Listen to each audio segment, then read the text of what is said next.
Gandang hapon, boss. Ito na yung ano mo, binild ko na timer, no. Hindi lang ako umabot sa GNT. Nabutan ako ng cut-off kasi na galing pa ako sa trabaho. So bukas na lang natin 'to ipapadala. I-test ko muna to ngayon para sure tayo na working ito pagdating sa iyo. So naka-set up na yun, boss. Naka-power on na rin. Ito yung queen slot niya, no. Ayan, naka-wire na lahat yan. Ito yung tatlong button, pinalitan ko na ng wire based sa request mo, yung black. Tapos ito yung tatlong relay. Ayan, naka-power on na rin. Ayan. So sige, boss, try natin ano. Unang-una ang gagawin natin, set natin yung time. Based sa gusto mo, yung water 3 minutes, yung soap is 30 seconds yata yun, no? Or yung blower 3 minutes din. So unang-una, ito yun, boss, set button niya, no, katabi ng power jack, no. Dito tayo unang pipindot para makapasok tayo sa settings niya. Yun, unang lalabas, water time. So ito yun, yung button ng blower, boss, ito yung increase. Yung button naman ng soap, ito yung decrease. Yung button ng blower, ito yung enter. So dahil 0 yan, dito tayo sa unang button, no. 3 minutes, boss, equivalent of 180 seconds.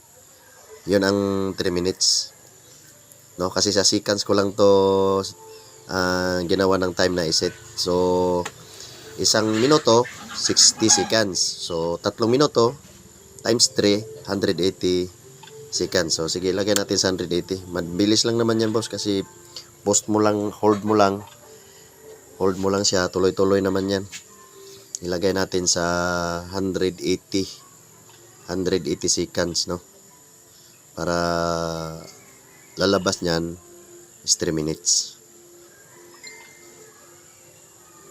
Mabilis lang yan, boss, i-hold mo lang. Pag mataas ang umpisa lang naman yan, magsisit tayo, no, 140.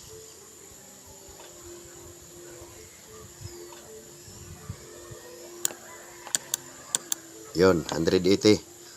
So yan ang equivalent ng 3 minutes, boss, 180 seconds, no.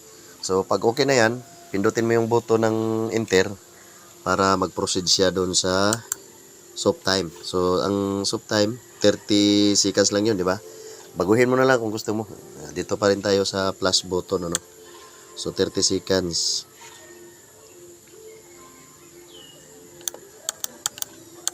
Yun, 30 seconds, enter uli para mapunta na naman tayo sa blower, no. Air time nakalagay lang dyan, boss, pero sa display mo na yan, blower yan, no. Hindi ko na lang binagawan sa settings, no. So ganun pa rin, 3 minutes, 180 pa rin, boss. Lagay natin.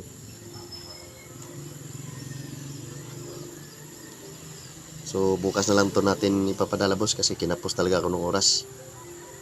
Saka ititest ko talaga to bago ko ipapadala para hindi magkaroon ng problema.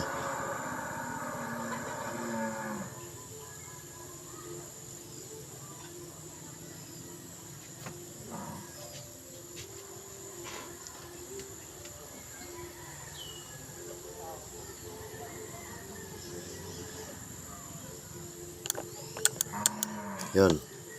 Ayan na, boss. Yung blower niya, 180 rin. So 3 minutes din kabalik niya, no. Pag pinindot natin tong enter, boss, babalik yan sa menu. Ayan. Ayan yung main display niya.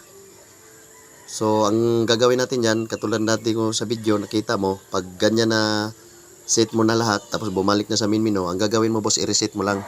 Pwede mong bunutin yung i-unplug yung saksakan niya, or dito sa socket niya, jack, or pwede rin dito sa reset button, ito yung white sa microcontroller. So dito na lang natin i-reset, no, para ma-save yung ginawa nating time. Yun, save na yun, boss. Tingnan natin uli, ha. Pasok tayo sa main menu, sa settings menu. Ayun, 180, enter, soap time 30 seconds, tapos 180